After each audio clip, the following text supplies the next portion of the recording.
sefer ektiğimiz üründe masraf çok, gider çok. Gidere karşılık alamıyor.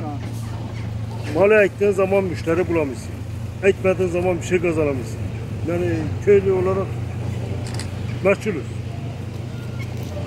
Tarım, bizim bölgemiz tarım bölgesi. Elazığ bölgesi, Ulova bölgesinde biz tarımcılık ediyoruz. Ulova'da Elazığ'ın ileri gelen bir bölgesi.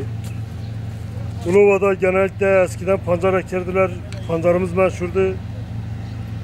Şimdi şeker oranının bir krizi çıkmış, düşük çıktığı için yani ileride bir para alamıyor. Paramız düşük çıkıyor. Artık şimdi Mısır'a millet yönelmiş. Sen Mısır'da para yok. Mısır'ın gideri çok, kazancı yok. Yani biz ne yapacağımızı ortaya da dolanıyor. Dur bakalım sonumuz olacak.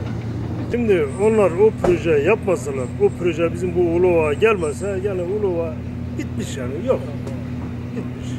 Senelerden beri dikilen ağaçlar kurudu, arazi kuraklık gitti.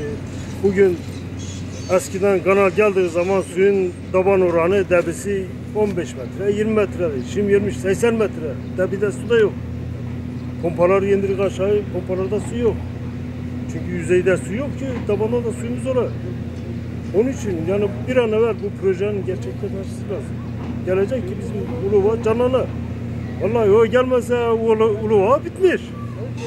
Ulova diye bir şey yok. Yani herkes kendi çabasıyla birer parça, ikişer parça, yani kendi rızkı için çalışıyor. Yoksa başka bir ticari geliri yok. Çünkü adam ekemik. Bir adam pancar ektiği zaman 500, 600 ton, 700 ton pancar kaldıracak ki bu adam para kazanır. Ya 50 tonla, 100 tonla bu iş olmuyor. Zaten eken adamlar da 50 ton, 100 ton ekiyor. Fazla ekemiyor.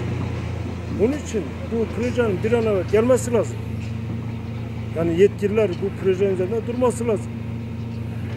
Bugün 5-6 senedir suyumuz yok genelde. Yani bizim ovamız kurak. Çünkü akarsuyumuz yok.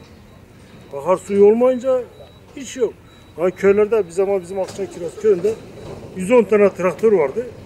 110 tane traktör. Gece gündüz millet pancar çekildi. Şimdi traktör sayısam 15 tane traktör var. Millet tabi bıraktı gitti.